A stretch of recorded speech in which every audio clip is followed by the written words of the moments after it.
Tesla had made an amazing leap in the last 5 years from coming up with a Tesla Model S all the way to, well, what's happening right now. And I would not argue with anybody who would say that this is the fastest, biggest progress in 5 years in the automotive industry in the last 10 years. But we've been kind of chasing the stories that what's going to happen in the next, release, what's going to happen maybe even at the end of the year or the next year, but we haven't thought about where are we going to be in another 5 years? So today I wanted to take a look at Tesla Model 3 in 2025.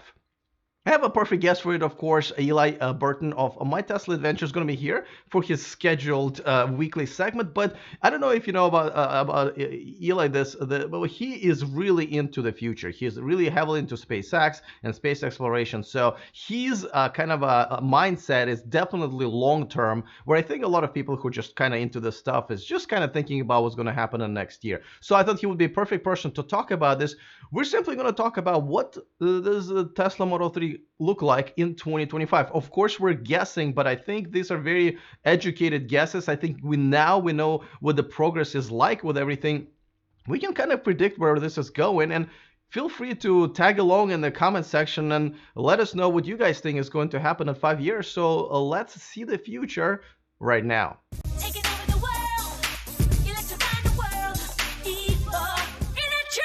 Welcome to E4Electric, your number one source of unbiased electric car news. If this is your first time here, go ahead and click on that subscribe button down there so you don't miss anything moving forward. All right, so of course, Eli Burton, Supercharged with Eli Burton. We actually just saw in person a couple of days ago because of his event at the Sonoma Raceway. If you want to see some pictures, check out his My Tesla Adventure Instagram account or my Instagram account because we had some fun. It was definitely awesome to see Teslas kicking some butt of gas-powered cars that are modified and all that stuff. But today we're going to talk about the future. Before we do that, of course, a quick reminder that this video and this channel is sponsored by Byton. Check out their all-electric SUV called AmpBite, starting at only $45,000, coming to the US and Europe at the end of next year. Make your reservation today because it's free. It's free, and it's going to take about a minute of your time. No more than that, of course. Go to the description of this video to reserve your Byton today. All right, so without further ado, let me bring on Eli. Eli, how you doing, my friend? Hi, Alex. I'm doing well. I'm super excited to be on here talking about this topic because we get to kind of break away from the normal news cycle and what Elon tweeted or what Tesla put in a blog post. And now we get to talk about the thing I'm most excited about, and that's the future. Yeah, let's do that. Let's start with some basics. So we're just going to kind of stick to the Tesla Model 3. First question, do you think the Tesla Model 3 will become, if it hasn't already, the flagship model of the entire Tesla lineup? Or do you think they will stick with the Model S? Or maybe there will be a new version of in their lineup? I think that the Model 3 will be the flagship. I think we're going to see large sales of Model Y, especially in US, where crossover SUV is huge. But I think globally, the Model 3 is going to be kind of the electric version of what VW's was, which was the people's car. I think the Model 3 will be the single most seen car globally by 2025, a single model from a single brand. I think it's going to be the Model 3.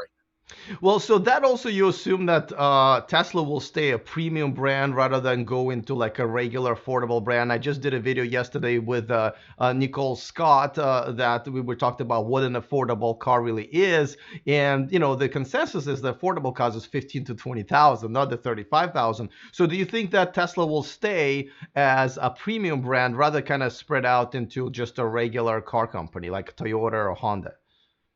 I think in 2025, they will still be a luxury brand, which means new car buyers aren't going to be buying Model 3s at the 15, 20K price point. They're going to be buying them used. But I do foresee in 2025, Tesla staying with the luxury brand that they built. I mean, what you do if you want to go from luxury to, non-luxury cars, you don't compromise your brand. You create another brand, right? So there's Lexus and Toyota. Like you create separate brands to have the luxury. So I think the Tesla brand will always remain luxury. Right. The only reason I'm asking is because they kind of did it backwards, right? Toyota and Honda, they first created affordable cars and then created the luxury brands, where Tesla, just because of survival instincts, right? They had to create an expensive luxury brand and then trying to reach the masses with the affordable EV, which a lot of people believe $35,000 version is still not. But let's move into the specs. What do you expect Model S to? What kind of specs do you think it will have in 2025? 5 years, not tomorrow, not next, 5 years from now. So Model 3. So this is one of the specs that I think a lot of people are predicting that I'm going the other direction on. I think a lot of people think that Model 3s are going to have 500-mile range and 600-mile range, in 2025. And although I think that is going to be very feasible from a technology standpoint, I think we're going to see something going the opposite. Once EVs become even more proliferated, once the electric charging starts really replacing gas stations, I think you're going to see actually cars even above 350 miles not being that common. I think you're actually start seeing cars sold with less miles, with 200 miles, with 250 miles, probably 200 being the minimum, because once people realize that for the most of their driving and with how much charging's out there, the 200 miles is going to be enough. So I think that long term, as charging gets better, more proliferated, once people get more comfortable with the idea that we're all running on electric, I don't think you're going to see this race up to 500-mile cars. I think we're actually going to see it sit around the 200-mile range. That's very interesting because obviously people right now are concerned as how far this can this car go from San Francisco to Los Angeles, right? Which is crazy, by the way. Yeah. Like going to drive yes, you know what? It's awesome that the Model S long range can do a drive from SF to LA without stopping. I am never doing that drive without stopping. I'm going to the bathroom at least once, maybe twice, grabbing some food. The amount of time, like in my performance Model S, I get 345 miles. So I technically have to stop and charge for 10 minutes. And let me tell you, when I do stop, and I stop more than once, I stop more than 10 minutes. I need a break. Yeah, and so actually the reason people talk about San Francisco to Los Angeles trip, obviously it's one of the more common trips that Tesla owners do because most of them are in San Francisco Bay Area, but also, it's a 6 to 7 hour drive if you think about it. That's probably what most people can really take as far as driving in one day. Most regular people, I would say, someone who doesn't do it professionally, just a family trip or whatever. So in 6 hours, let's just take 6 hours. How many stops and how total of downtime, if you will, or charging time, do you think an average person really need? For me, if I'm really rushing, I spend probably a minimum of 30 minutes off the road in that time. Again, that's a long time to be sitting in a car. Like even in a premium luxury car like my Tesla Model S, which has very comfortable seats, I got my neck rest and all that. Probably the minimum amount of time I spend off the road on that drive, if I'm really trying to rush, is about a half hour. And that is way more than I actually need from a charging standpoint. But now Right. looking into the future with the Model 3 and where that's going in 2025, I think we'll look at both a combination of charge speed and just people being realistic about how often they're going to do these trips and not buy a car for something they do once a year or twice a year or less, that they'll look at it and see that there will be a cost benefit trade-off, that people are going to be able to buy that car maybe for $30,000 because it's got much less money put into the battery. So that kind of brings us to the battery technology, right? Because I'm assuming that, well, you tell me, what do you think what is the charge rate would be? And let's not talk about, kilowatts or whatever. Let's talk about miles charged per minute, let's say. And also, where do you think we're going to be with the battery technology? Because that's definitely going to change. What do you think is going to happen? So a lot of people are forecasting that by then we'll have solved solid state batteries. And that's a big deal to further growth and more performance and more range out of electric vehicles. Honestly, I don't know if we're going to solve solid state batteries by then or if they'll be deployed. A lot of people think they do. So for me, that's up in the air. So in my mindset, I'm still thinking about where we're going to be with lithium ion and continued improvement with the type of battery cells that we're working at currently. Now, granted, I'm not an expert in the battery space, so I'd love to hear in the comments people who are really deep into the battery space to see where they believe we're going to be with solid state batteries. Wow. So you don't think in 5 years Tesla will have a solid state batteries? I don't think so. But again, I'm not well educated on the specifics of where they're at with the batteries. Well, I'm going to jump in. I think we're going to be there. The question is, who will be making batteries for Tesla at that time, right? If it's Panasonic, which does look still that way, right? That's still a good partnership despite all the problems they've had. Can they convert their facilities from creating lithium ion into solid state? But also, what's going to happen with Maxwell, right? They just bought this company. Everybody has high hopes on it. Who's going to be making those batteries? Is Maxwell's going to be involved? Is Panasonic going to be involved? Looks like Tesla's been trying to do everything on their own. Will they create their own facilities? Just in terms of who's making batteries for Tesla in 5 years, what are your thoughts? I think it's going to be Tesla making primarily their own batteries. I mean, they're even getting into the mining operations.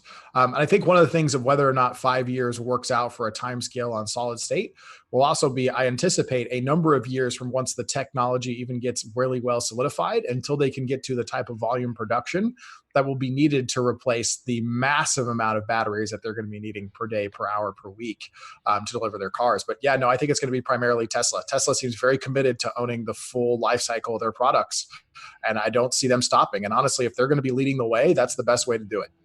So let's go back to a little bit in terms of what do you think the rate is going to be in terms of miles per minute in terms of putting the energy back into the battery? Unfortunately, I don't know those calculations off the top of my head from kilowatts to miles per minute, but I do anticipate that we'd be seeing. So right now we're 250 kilowatts with V3. I anticipate that we're going to hit some point. I don't know whether it be 400 kilowatts or 500 kilowatts, where the trade-off on damage to the battery versus miles you gain per minute just won't be necessary. So I can't imagine a vehicle getting past 500 kilowatts that's going to be used for the long term, simply because even if a car could do 800 kilowatts, you will do more wear and tear to the battery for a very minimal trade-off, right? So currently I can gain over 100 miles in like 15 minutes, and that's fast. And if we're talking 100 miles in 7 minutes, I mean, how fast do you need to go where you start getting a diminishing rate of return? And I think that's going to cap out somewhere under 500 kilowatts.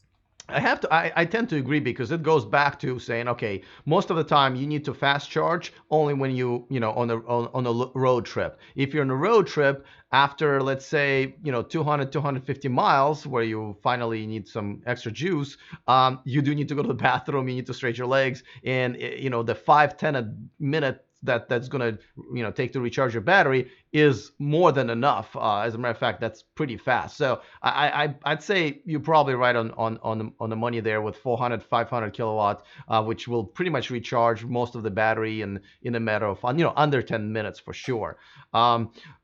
Okay, so now we got some main specs, right? The range, the charging rate. Now, obviously, software will play even maybe a bigger role in Tesla and electric cars in general. I think in the future, where do you see the software in the Tesla Model 3 in 5 years? And of course, let's separate the Autopilot also into a separate category. Sure, because yeah, Autopilot is kind of an entirely different beast than just software. Now, I think they're going to go hand in hand, because once a car transitions from a car that has to be driven by a human to a self-driving car, there's an entire new world of software. So I'll kind of go from two pieces. I think from now to 2025, they're going to continue developing the games and some of the fun stuff that they're doing.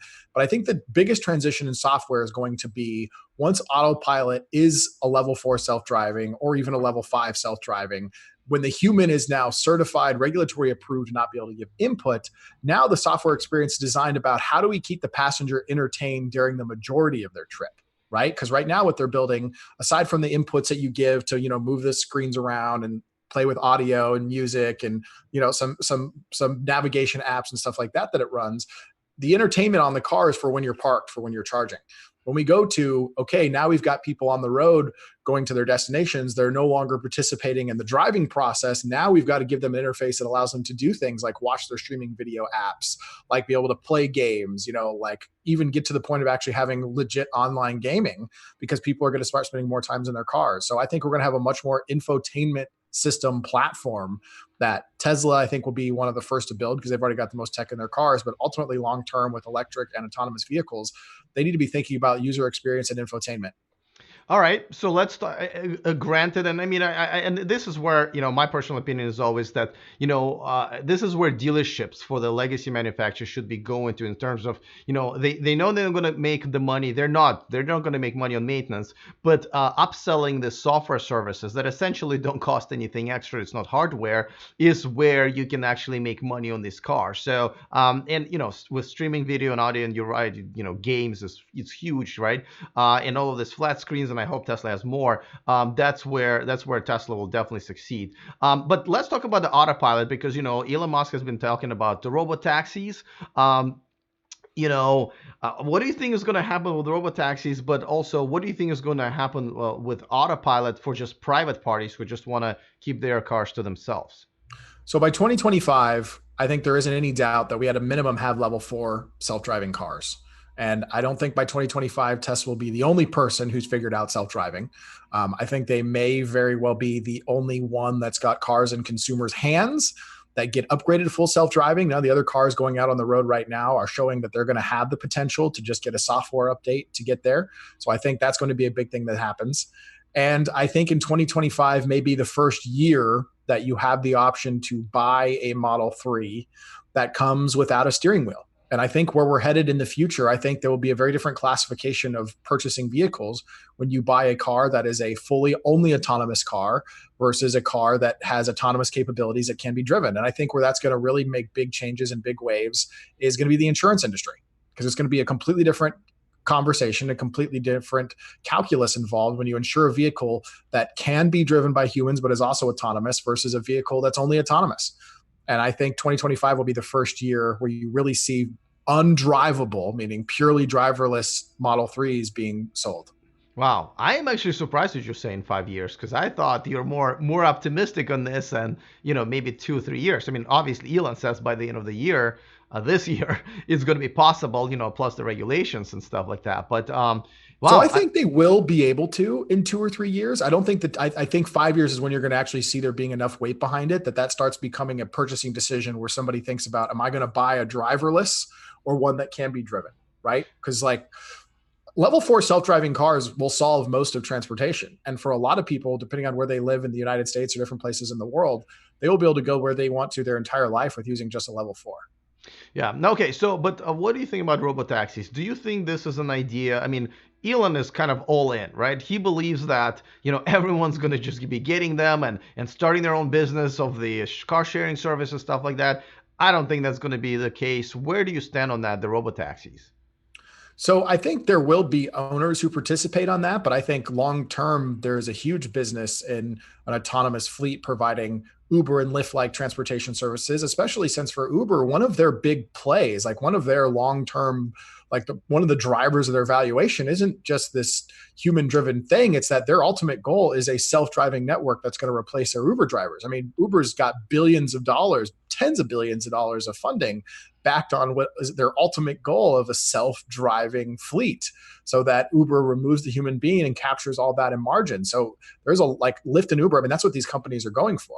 So the idea of Tesla having its own competitor to that and providing an entire Tesla fleet of self-driving vehicles, I think makes a ton of sense. I think there's a huge business there. And if Tesla is the first to solve self-driving and they can immediately turn that on at scale, I mean, they're going to punch a hole in the transportation industry overnight. So I understand why they're all in on it, because it has the potential to make the company tens of billions of dollars in profits the first year they go online. I agree with you. If Tesla decides to do their own network, I think they'll kill it. But I'm not really quite sure because right now, I mean, correct me if I'm wrong. From what I understand, Elon's idea is that I'm going to sell these cars to all these private parties, and they will be the ones that are kind of launching these cars. I say, no, I don't think so, because not everybody wants to or can run a small business. Because after all, you still have to run it as the business. And secondly, most people don't want their cars to be had other people, be in their cars and wear tear and throw up stains and all that stuff, right? Like we all have houses, we all have apartments, but very few people are willing to rent it out on Airbnb because we don't want people We love sleeping our in our houses. We love beds. our cars, right? I would Yeah. never, like my car, I was never going to go in that fleet. This is my dream car. I put all my stuff into it. I don't want somebody messing up my beautiful white leather seats. So in the case of my Model S, absolutely not going to happen. But what I think what they're talking about is the reason even for Tesla to even initially when they have this capability to open it up to existing owners who want to participate. And I don't know what percentage that will be. I don't know if it's 5%, 3%, 1%, but just even offering the ability for them to open it to existing owners, they are instantaneously in every market in the world with their initial footprint. Even if it's small, they immediately have cars everywhere as they continue to roll out, right? Because like once Tesla starts building their fleet, it's going to take them a while going major city by major city to start growing that network. And I think giving owners the ability to participate allows them to just immediately have the network everywhere. So do you agree with them that Tesla Model 3 or whichever Tesla can participate in the network, which I'm assuming most models, will actually be an appreciating asset? I think that because this is something that only happens with major advancements in technology that are driven by software, which is why so many people have a hard time wrapping their mind around this. If Tesla is right that they have put the hardware in the car, with the exception of the Autopilot chip that they're going to be upgrading, and thankfully my car came with 3.0, but everybody with a 3.0 chip is going to get upgraded. If Tesla is right, and I believe that they are, that they put all the hardware necessary, all the cameras, the sensors necessary to get full self-driving, then you will have what is currently a awesome high-performance luxury electric car that will become a self-driving car. And a self-driving car will have an entirely level of added value on top of just a regular car. And as a result of that, I think here's what's going to happen with these vehicles. They will continue to depreciate like normal vehicles will. But then when all of a sudden they gain a new capability that makes them better than all these other different vehicles because the gap in value, that's what it'll cause the asset to appreciate. Honestly, the reason I'm skeptical is that because, well, one is because you have to have enough people using these cars to make money in order for them to be worth more money. I think most people will still. Well, it'll become a demand thing though, because like there's so many values for an autonomous system in the marketplace that can't be filled by a regular vehicle, right? So like if you want to provide rideshare services and you want to do like even just a simple rideshare transportation business, there is a huge amount of value if you can put out a vehicle that doesn't require a driver, because you save the cost of the human, right? So like there's market. What will drive the appreciation is there will be a sudden demand for these cars in places that there wasn't previously a demand, because now they can solve new problems. That will be the driver of the appreciation. It would be demand. I mean, I just. Yeah, I mean, I'm sticking with my guns on this one. We only have to wait for 5 years to find out. Well, look at it right now, though, right? Let's say you could go buy a car today that you had the choice of a car that you've got to drive or a car that's going to completely drive you. You're going to pay more money for the car that completely drives you. Oh, I see. Okay, maybe I missed your point. You're saying because it's a feature, people will pay more for it. But I mean, that will be included in the full self-driving package, so people can take it with or without it. So I get that. And as a matter of fact, I understand why it's growing, because obviously the features are growing. But will the car itself, I thought that Elon's point was that, people will pay more money for it. As a matter of fact, he named some crazy price over $100,000. Because this is the car that will be making you money as you're sleeping at night. And again, I think the fallacy there is that not many people would want to do that. So here's the thing. It doesn't matter if a lot of individuals want to do it. The key of it is if there is a market, if there's a market opportunity where by buying a self-driving vehicle, you can go put it into a fleet. Let's say there's a demand of 500,000 cars that can make this money. If there's a demand for 500,000 cars, you can go put in a fleet and make money. Investors will be the ones that drive up the value of this car, because what's going to happen is investors are going to look at this and be like, well, shoot, if I get this car, I can make, let's say it's 30,000 a year is the number that it makes. They're going to say, okay, then I expect to make this percentage of return on capital. And, in real estate right now, because people are worried about the stock market, the return on capital in real estate is like 6%. Sometimes in the stock market, you can get 8 to 10 to 12, but they're going to have a set return on capital. And that means they're going to be willing to pay up to the amount of money where they still get that set return.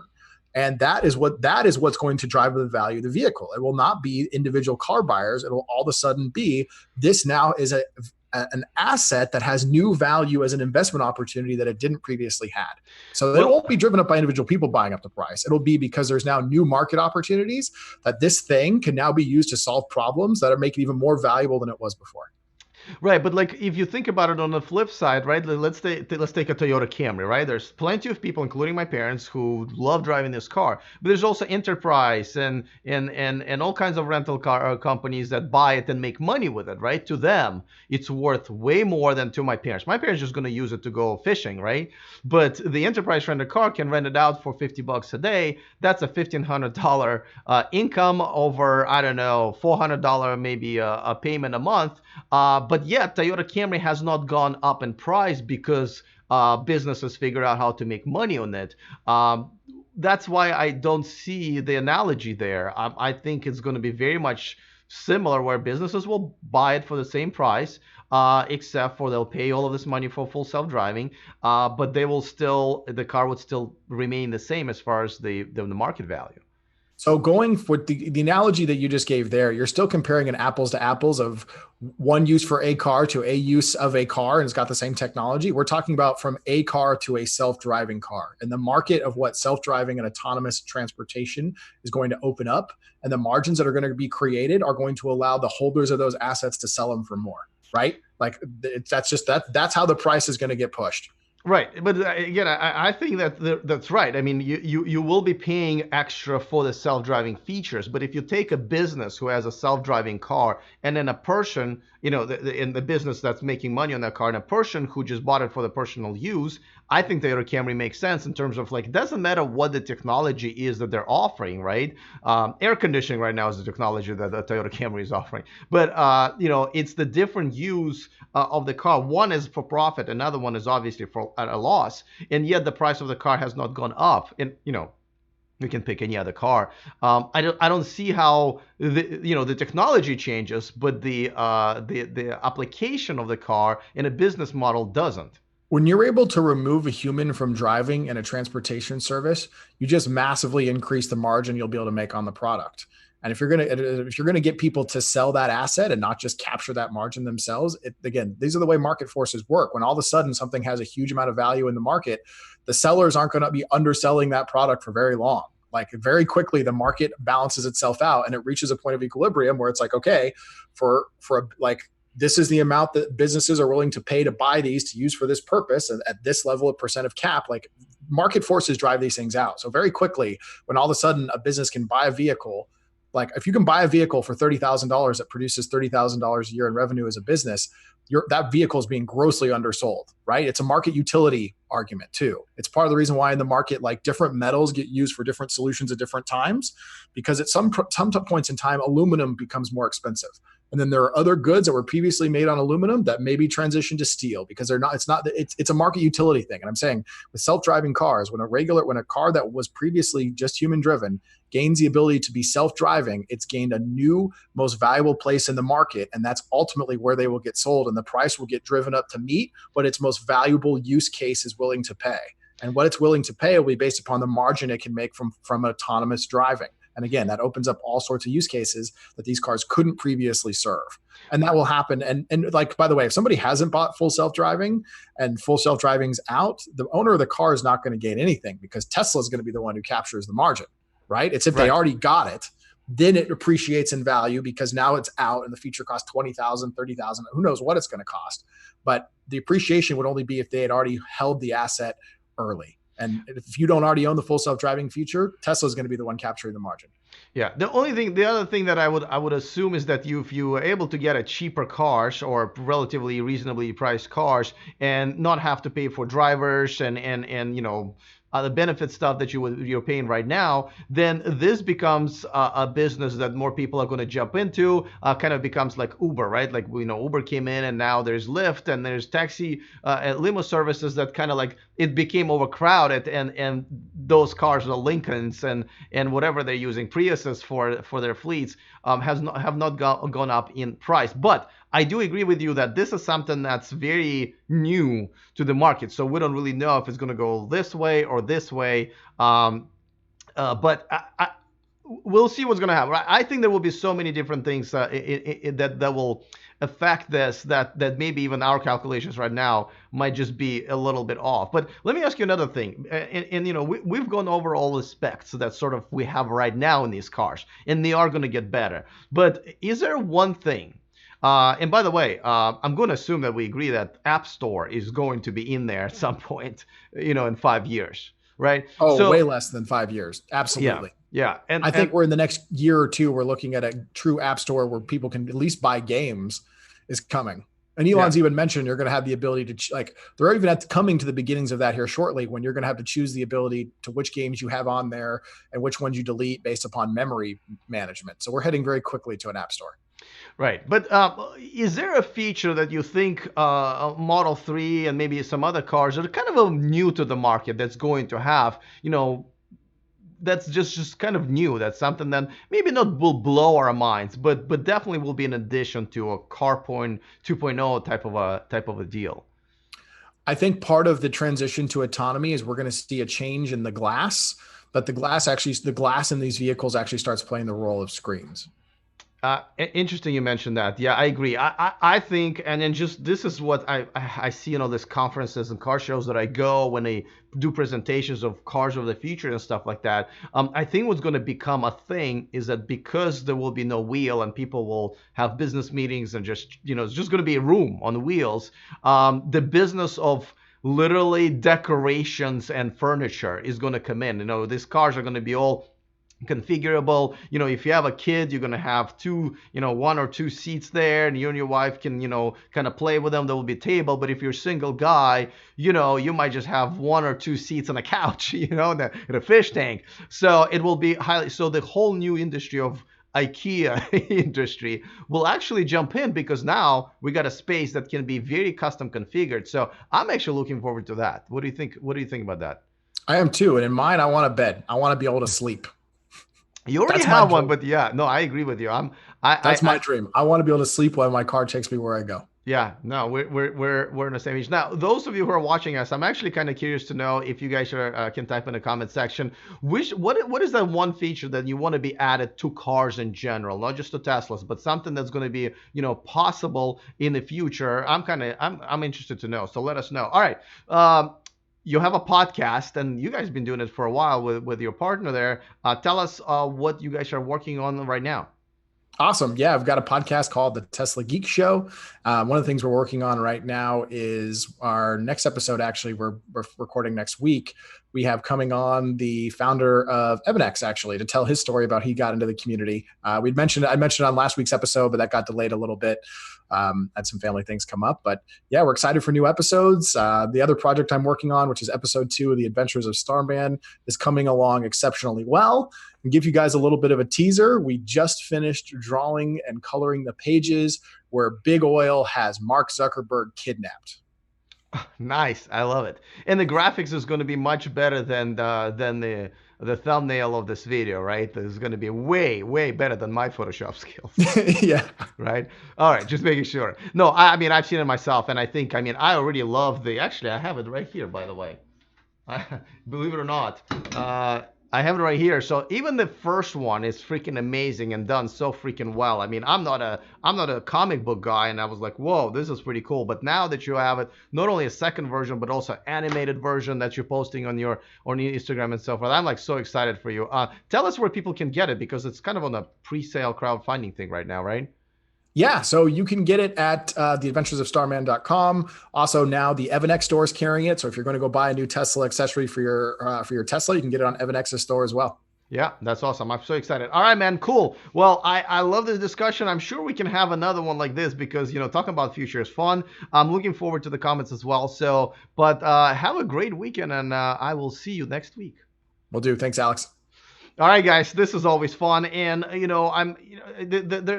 is the comment section that I'm really looking forward to, is because our guests are pretty educated guests, especially Eli's. We've been kind of tracking this industry, and we've been driving this car for a while, but there's some of you who are working the industry and know some things that we might not. So I'm definitely looking forward to hearing that. All I know is the future is extremely exciting. I mean, again, just think about how far we come with just Tesla in the last 5 years. I know the innovation they cannot go at the same pace. They've kind of already slowed down. But there are other startups. The startups that are creating, the third-party software and hardware and so forth. They can still innovate. I just can't wait. I mean, this is one of the reasons I started this channel, is because I thought that, oh my god, this is going to be so much fun to do this. There's going to be so many interesting things to talk about. Things will go one direction, another one, and it's just fun. It is just, if you love cars and if you like tech, which I think is pretty much everybody who's watching this channel, man, this is some exciting times to do. Now, another thing that I think is exciting is our newsletter, where when we run out of space here on our channel and space on the e4electric.com website, we still do an extra bonus story for you guys, absolutely free. Go to the description of this video or e4electric.com/VIP. I also want to give a quick shout out to one of our newer Patreons, who is well, just in case people ask me, well, what is a Patreon? A Patreon is a website where you get to watch all of these videos live. This is where we have kind of our own community here, and it is just kind of a more of a tight niche kind of a fan base that I absolutely enjoy. But also, this is how I make my money, right? This is my full-time job, and I appreciate everybody who's been contributing. John Byer is one of the newer Patreons. Thank you so much, John, for contributing. If you're interested, go to patreon.com/e4electric, and of course, that is also in the description of this video. All right, guys, looking forward to your comments. Other than that, see you next time, and remember to stay charged.